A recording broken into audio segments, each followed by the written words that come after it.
All right, so we're on to Slasher Lesson 8. And again, this is going to be a short lesson.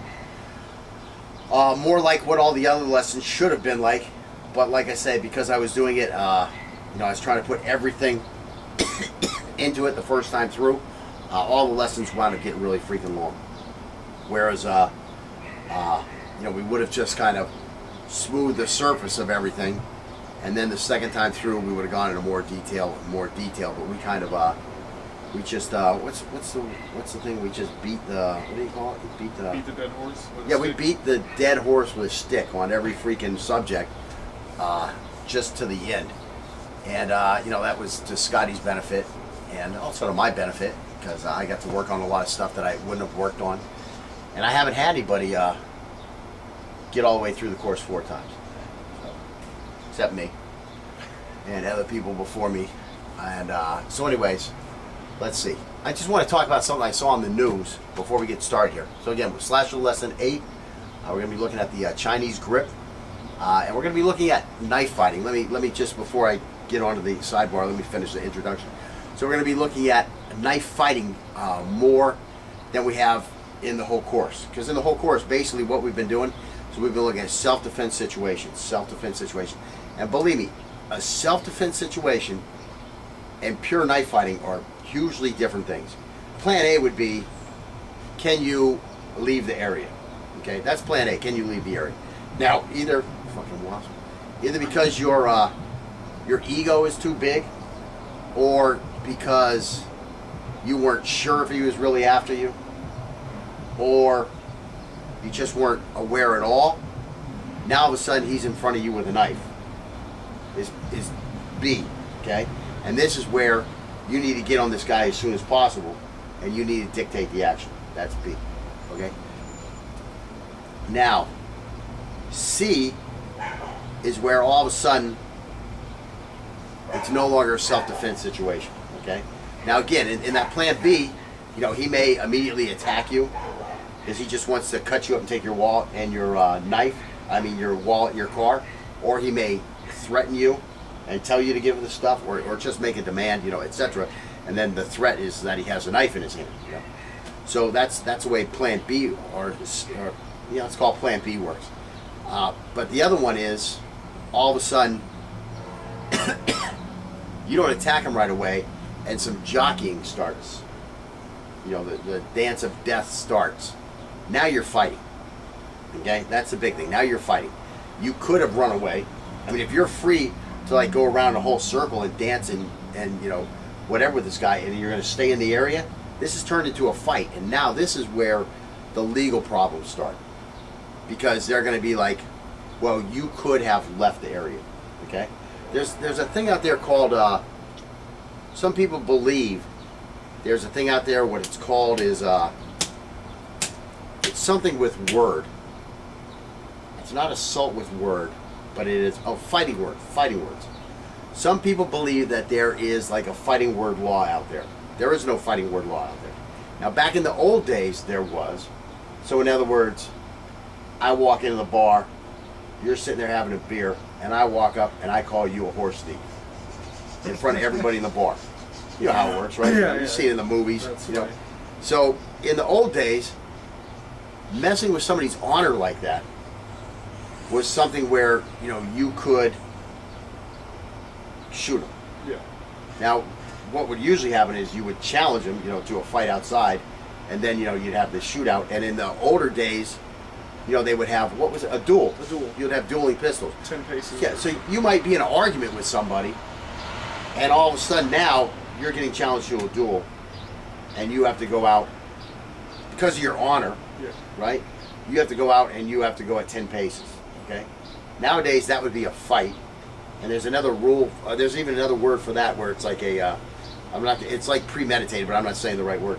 It would be a premeditated fight, and you 100% are going to fucking jail. We're going to look at some fighting stuff. And again, can a fight occur from a self-defense situation? Yeah, I mean, it's very situation specific. I mean, so you're at your car, the guy says, give me, you're putting your keys in your car, and all of a sudden somebody behind you is saying, give me your wallet and your keys. And you turn around, and here's a guy with a knife pointing at you, or gun, or whatever. And so now you have to defend yourself. So you go, boom, into plan B, and you immediately, cone on this guy, push him out of the way, knock him in the head, and now what's your responsibility? So now you pull your knife out because you got space, and now all of a sudden, this thing could turn into a fight. Right. Now what should happen is you should back away from the situation, tell him stay the fuck back, and go call police, okay? Now it all depends on his level of aggression at that point. I mean, he's probably going to calm down pretty quickly because, again, all he wanted was your wallet and a freaking set of car keys for the car. Otherwise, he would walk around with 2 knives and throw you a knife and say, let's knife fight. If that's what he was looking for, you know what I'm saying? I mean, it sounds stupid, but I mean, that's not what he's out looking for. He wasn't looking for a knife fight. He didn't go around, oh, there's a guy with one of them clips hanging out of his pocket. Let me go call him an asshole, and see if I can stir him up. I mean, that's not what happened here. So this guy probably wants to go away. So now, would that be a knife fight situation? No, that wouldn't be a knife fight situation. I mean, you might want to stand your ground and tell him, now get the F out of here, or you're going to have a problem if you continue to threaten me. And then all of a sudden he comes at you. That could turn into a knife situation. Another thing is you're in a closed area and he's between you and the door. Yeah. That could turn into a knife fight situation, although that is more of a self-defense situation. Right. But again, let's say, our little thing happens and this guy just keeps coming at you with a knife, Now all of a sudden he's got you boxed in somewhere for some reason. You let yourself get boxed in. And now, a dance of the death starts again. That's where a knife fight could occur. Even in a bar, you're in the back of the bar and this guy's in an area here in front of you and, you want to get out. And he's challenging you for some reason about you looked at his girlfriend and he's got his knife out and he's moving like this and now now all of a sudden you have to start moving and boom, you're in a knife fight, and that would be a self-defense situation. Of course you'd want to use a lot of weapons of opportunity at that point. Chairs, beer bottles, splash the stuff in his face. There's lots of other things you could do besides having to go in there with the knife. And again, how bad you want a knife fight is going to depend a lot on your skill level. You know what I'm saying? But again, you have to be careful because of, especially where you're at, because of legal ramifications. I mean, in most of these situations, the floor to stand your ground is going to protect you. Yeah. But it's still going to be dicey depending on the prosecutor. And usually in those cases, the prosecutor's not really out to bust your balls. When the situation is obvious, this guy is by your car, okay? His car is nowhere in the area, or he doesn't have a car. Right. He's got a rap sheet. And why does he have a knife out by your car? Right. I mean, he didn't come walking over your car and then you pulled a knife on him and then he said, why'd you pull a knife out of me, and pulled the knife, and it's just not likely that that's occurred. Now the problem is if he lives, that may be the story that he wants to tell the prosecutor. So I mean, that's where, knife fighting becomes a little important. Well, sir, obviously he's a liar. Yeah, well, I mean, he invited me over his house, and that's why we were heading to his car, and then all of a sudden he turned psycho on me. I mean, that's the Navy SEAL. I mean, that's what these guys are going to say. That's what they're going to say. Which Navy SEAL? The Navy SEAL that got killed in his basement by the other guy. Oh no, it was the garage. The garage. Yeah. It's like, he invited me over, sir. That was I still don't know how that dude walked on that one. I really don't know how that dude walked. I don't know, anybody familiar with that story? What was it? Bradley Jorndell, I think, was the dead Navy SEAL. Can't remember the guy who shot him. But basically he's in his own house and he invites this guy over who's drunk, takes him home. Then he wants to go get a prostitute, and the drunk guy, all of a sudden, he becomes the sensible one. He's like, don't call that girl, don't call that girl. I mean, the guy was like separated from his wife or something, he's like, so now the drunk guy is the guy talking sense. And this other, I think the other dude was actually a SEAL Team 6 dude, but he was smaller than the other guy. Right. The regular SEAL guy was huge, right? So anyways, fights, words start, and the big Navy SEAL gets thrown out of the house. I mean, first thing you would do is you'd get on the phone and you'd call his unit and you'd say, send somebody down here to get this fucking idiot out of my house. He's getting out of hand. I mean, that's the first thing you would do. But this guy instead just throws him out on the streets, you know? I mean, that's, in the Marine Corps, that's the way we would have done it. You would have got somebody else to come down and take this guy away. But anyways, maybe I fantasize the honor of Marines too much. So anyways, this guy throws this guy out. Well, now the guy starts kicking on the door and wants to come back in. And I can't remember exactly if he kicks the door down or if the guy winds up letting him back in. But now he's back in the house, and now he wants to kick the Navy 6, I mean the SEAL Team 6 guy's ass. So as he got thrown out of his own house. No. Okay. No. That's the crazy part about it. He got thrown out of the other guy's house. Now the other guy has a gun, and as this pushing and shoving and stuff is going on, this guy's in a retreat mode, and he retreats himself in his own house where he should know where everything's at. He retreats himself into a boxed-in area where he has no more room for retreat. He retreats himself into the garage, and all of a sudden he has no way to retreat, and he shoots this guy 1 or 2 times, and it winds up hitting I can't remember, one of the arteries down here in the below the stomach, and the guy bleeds out. I mean, wouldn't you retreat yourself like out the front door, you know, out the back door? Yeah. Anyways, as a experienced warrior, you know, I don't buy this guy's claims. You know, it's like he almost set the guy up at one point. Yeah. But of course, you know, I could be 100% wrong. Maybe the stress of having a big guy come at him, his training didn't prepare him for that. Right. Doesn't sound likely. Who's the other guy? Who's the other guy whose training didn't properly prepare him for the situation? What was this guy? McMichaels, McNichols. I don't remember. He was a Navy SEAL, former SEAL Team 6 guy who got stabbed by a little Mexican down on a border town somewhere, Arizona, New Mexico, not Texas or Oklahoma. But anyways, he got stabbed by some 22-year-old guy who was saying something about his sister. So anyways, we talked about him already. Yeah. McMichaels? I cannot remember his name. Anyways, so let's talk about a new story that was in the news. Yeah. And this is this kind of hashes up everything. All right, so this story goes on Sunday afternoon. Burke, 48, along with his wife Laura and 3 children, decided to go bird watching along the Alaska Kazaloff River beach. The sun was out, skies were clear, 30-degree Alaskan air, so they had a lot of clothes on. It's 30 degrees outside. So the mom and dad were like environmentalists, so they're out looking for something like a bird, and through their telescopes they noticed something bigger than a bird, and they say, oh my goodness gracious, there's a bear down there. Let's stay up here on this big dune, stay away from that bear.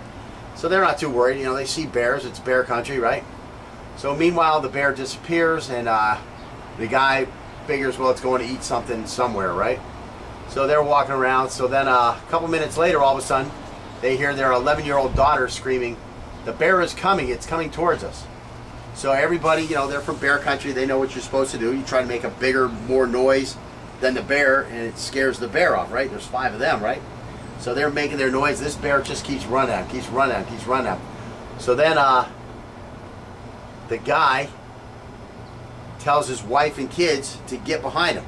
Now, they have a 7-month-old baby with them on the wife's back. So this is, you know, this is like a worst-case scenario. I mean, I wouldn't go out in bear country without a rifle personally, but I'm not an environmentalist, you know. A tree hugging. What else do they do besides hug trees? PETA members. You know. So anyways, so the bear first comes at the husband, and the kids want to run, but the mom's, you know, saying stick together because the dad had told them stick together because he's thought, you know, they're in bear country. So he grabs the first thing he can see, which is the tripod to his scope, and the tripod, and he swings it at the bear and trying to keep it away by swatting at it. So he's hit it several times and it's working, but then all of a sudden the bear hits the tripod, and knocks it out of the guy's hands.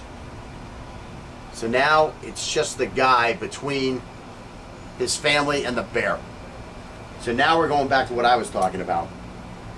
You know, that shit that saved us for, 100 million years or whatever, from the time of cavemen, for millions of years.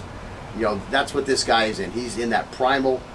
I bet you he ain't in no high freaking, he's probably not in a, what do I want to say? He's probably not in a isosceles stance. You know what I'm saying? He ain't standing tall in an isosceles stance. He's down low, and he's got his hands in front of him, and he's probably foaming at the mouth and screaming, and, it's him and the bear right now. So, he starts making physical contact with the bear. Says, all I could do was put my left arm up. Then its mouth clamped down on my forearm. So I remember hitting it in the face with my right arm. So the bear is now chomping on his left arm, and he's smacking it with his right arm. So they say after several minutes of scuffling, which I don't believe at all, several minutes, this guy's going to be dead. He's going to have broken bones, and the bear is going to be the winner at that point. But instead, it says after several minutes of scuffling, the bear gave up and ran away, and Burke managed to walk away with minor bruises and scratches. The guy says, I definitely felt a crushing sensation when it clamped down on my arm. Fortunately, because I had heavy layers of clothing on, I'm basically just really bruised up. Once the bear had left, they called the state troopers, and there had been some other stuff about some bear in the area acting erratically, and they shoot the bear. Which this guy could have done in the beginning if he'd had something like a freaking rifle or a big, 44 Magnum, something like that. And also that big boom is going to kind of take that bear off guard. Yeah. And when he starts feeling that sting of this stuff going into him, he's going to have more problems. So anyways, they're saying this guy was very lucky. I'm sure it was terrifying compared to other bear maulings. He's really lucky. So then the Burke family, while Burke and his family are still shocked from the encounter, they believe their calm, collected reaction was what saved them. Their calm, collected reaction is what saved them. We weren't terrified only because we always knew it's a reality when you live up here. We knew this day may come one day. Mentally, we were prepared for that. That's the big thing. This is mindset. That's mindset. So he's thinking one day the bear's going to attack. He's probably thought about what weapons of opportunity am I going to use when the bear attacks? What am I going to do with my family? Where's the safe spot so I can protect my family when this bear attacks? So that's why we go through different scenarios and we look at different stuff. Because if you're thinking about what do I do, what do I do, what do I do, you can't get into your action plan of doing. Right. And that's what this guy was able to do. Here comes the bear. Everybody get behind me. The bear is getting closer. Let me get a weapon. The bear is here. Let me start smashing the bear with the weapon. Nobody run. Let me start smashing the bear. Now that shit gets out of the way, and now it just goes freaking primal at that point. But he was able to get there in good standing because he had thought everything through. Yeah. I mean, most people are going to be up there. Here comes a bear, and everybody's going to fucking scatter and start running. And right there, the bear has thinned the herd, and he's going to go after that weakest one there. And mama with the 7-month-old baby is probably going to be the slowest moving one. Right. Otherwise, it's going to be the 8-year-old. So it's just not going to be good. So again, because he had a plan, they were able to survive this thing. Travesty. Like the story, you hear the story about the 5-year-old who shot his 2-year-old sister? I mean, that's travesty. And that's stupid is as stupid does. Right. You know what I'm saying? I mean, yes, it's a little gun. Yes, it's colored and it looks like a toy. But it's not a effing toy, okay? You don't leave the gun out where a kid can get to it if it's loaded or unloaded. And what's the #1 rule of gun safety? It's always loaded. Oh, yeah. The gun is always loaded. So, I mean, so then that's the first reason why you can't leave it there. It's a loaded gun. I can't leave it around a kid. Right. First rule of safety right there. I mean, and then, of course, what happened? The gun wasn't unloaded. So a little kid grabs the gun. He's playing with, oh, I'm going to shoot you, sissy. Boop. And there the .22 goes in the head. Wherever it hit, baby bleeds out, dies, whatever. I mean, just ignorance, you It know. doesn't really matter where it hits a baby. You Yeah, know? probably not. I mean, I Babies imagine are- there's lots of good shots. I mean, if my baby has to get shot, I want her to get shot like in her fat little thigh. Yeah, but still, there's a big Yeah. artery there, and Yeah, well, we'll miss that one. it's a baby. Yeah, My I mean, but it's point just a 22. It's a 22. My so point is, it's a baby, and it's going to Yeah. be traumatic for the baby. it's going to be. Yeah, it's definitely going to cause a bad wound for the baby. I'll agree with you. But anyways, so yeah, I mean, it's just some of the stuff that you read in the news. It's preposterously stupid. Yeah. Like these 3 friends of the Boston bomber. You know, they're going to go to his place. Really? Really? You're going to go to his place and get the bag and the computer and go hide that shit? I mean, how stupid are you? How stupid are you? They've already been caught. Like, That's the what I'm two saying. guys have already been caught. What are you trying to save Yeah, them from? yeah, exactly. I mean, there's video. Oh, now we're going to go say we're going to throw out the bag with the fireworks remains in there, and we're going to throw out his computer. I mean, what do you think is going to happen? I mean, the two of them, I can give credit to the two of them because they're from another country. Mm-hmm.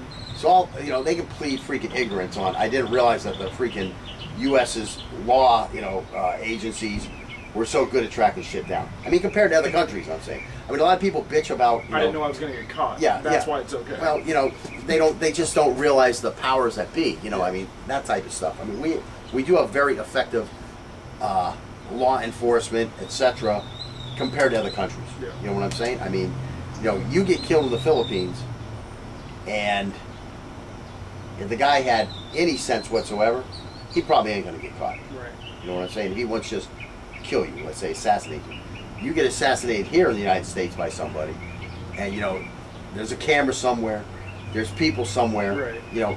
Something. I mean, with the forensics that we have, it's hard to get away with a murder, especially nowadays. Compared to other countries where it would still be relatively displaced. I mean, killed 3 people, one of them a kid, injured 260 others. Yeah. Many of them having their legs freaking amputated. Oh well, I still want to help this guy. This Yeah. guy's all right. He's my friend. Obviously. It's time to pick new friends, as I often tell people. It's time to pick new friends. Even in that book, that book that I was talking about yesterday. That's one of the things they say in several places. If this is your buddy, it's time to pick new friends. They talk about Mr. No Shirt at the sporting events. Right. The fan out there, Mr. No Shirt, is always a problem. So, anyways, it's not just in the parking garage at 0 dark 30 when somebody's following you towards your car. It's everywhere in life. It's like I'm at the where was I at the other day? Me and my wife are eating, and we stop at at Arby's. I want to have that Arby's roast beef sandwich, man. So, anyways, that whole King Hawaiian, that advertising. So, I got to try one of them out. I'm a fat shit, Something new comes out, I want to try it. So, anyways, my wife sits down. And I'm like, "Hon, what are you doing sitting over there?" She's against the wall. She wants me to sit with my back to the freaking Not gonna happen. front door of the counter. Like, what are you doing? When that guy walks in the store, I'm gonna have a chance to do something. Yeah. It was good when I watch. I just watch all these news shit. I love Yahoo with all the news. It's got 85 freaking things like the headlines you can go through, and I'll open a new window, open a new window, open a new window, and then I go through and I read them all, and then I finally get to my email. But anyway, so another one was McDonald's is getting robbed. Again? So late, just anyways. Again, he says so. Another McDonald's is getting robbed. Maybe I should have said it that way. Another McDonald's is getting robbed again. So anyways, a guy comes walking in. He's got the ski mask on. He's doing the right thing. He's got the ski mask with the holes here like this. He comes in with a huge backpack and a small rifle. And he's one-handing the rifle like this. And I didn't even see where his fingers were on the trigger. Yeah. But still, a guy comes walking in with a mask and a rifle.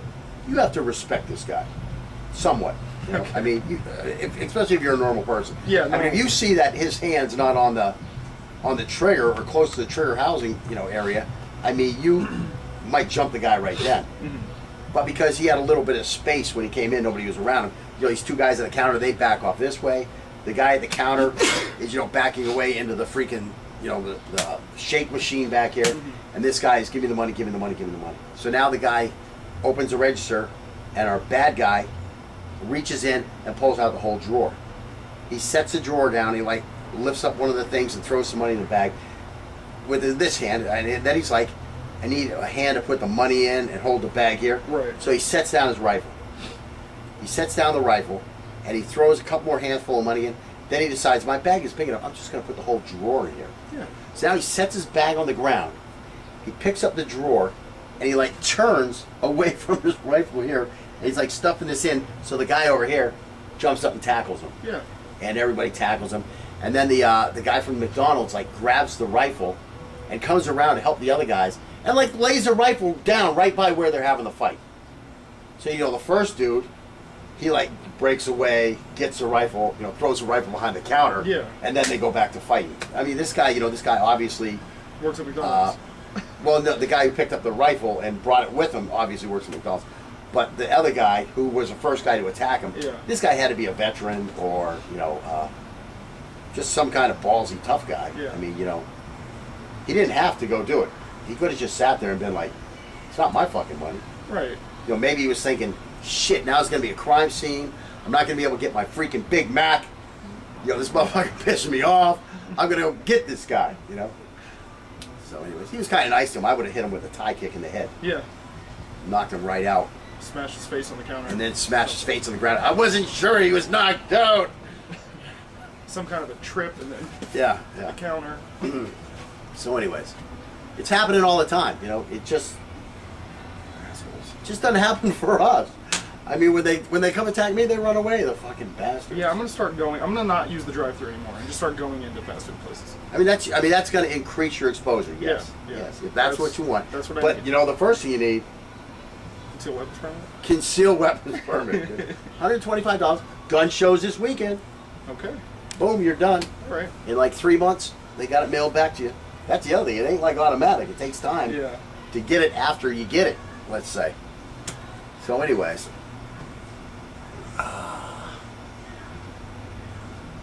Okay, let's get back to the lesson. Or just make a demand, you know, etc. And then the threat is that he has a knife in his hand, you know. So that's the way Plan B, or you know, it's called Plan B works. But the other one is, all of a sudden, you don't attack him right away, and some jockeying starts. You know, the dance of death starts. Now you're fighting. Okay, that's the big thing. Now you're fighting. You could have run away. I mean, if you're free to like go around a whole circle and dance and you know whatever with this guy, and you're going to stay in the area, this has turned into a fight, and now this is where the legal problems start, because they're going to be like, well, you could have left the area. Okay, there's a thing out there called some people believe there's a thing out there, and I haven't had anybody get all the way through the course 4 times, except me and other people before me. And so anyways, let's see. I just want to talk about something I saw on the news before we get started here. So again, with Slasher Lesson 8, we're going to be looking at the Chinese grip, and we're going to be looking at knife fighting. Let me just, before I get onto the sidebar, let me finish the introduction. So we're going to be looking at knife fighting more than we have in the whole course. Because in the whole course, basically what we've been doing, so we've been looking at self-defense situations. And believe me, a self-defense situation and pure knife fighting are hugely different things. Plan A would be, can you leave the area? Okay, that's plan A, can you leave the area?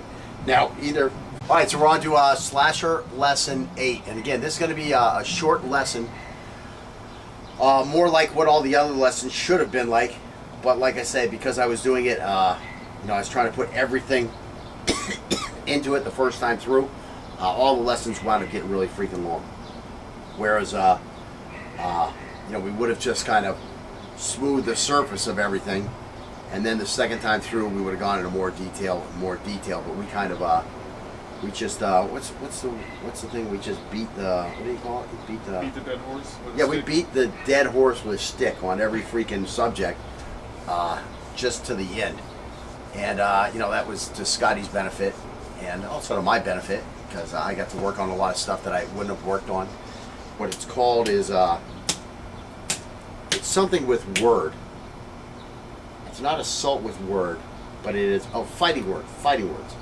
Some people believe that there is like a fighting word law out there. There is no fighting word law out there. Now, back in the old days, there was. So, in other words, I walk into the bar, you're sitting there having a beer, and I walk up and I call you a horse thief in front of everybody in the bar. You know how it works, right? Yeah, You see it in the movies. That's you know. right. So, in the old days, messing with somebody's honor like that was something where, you know, you could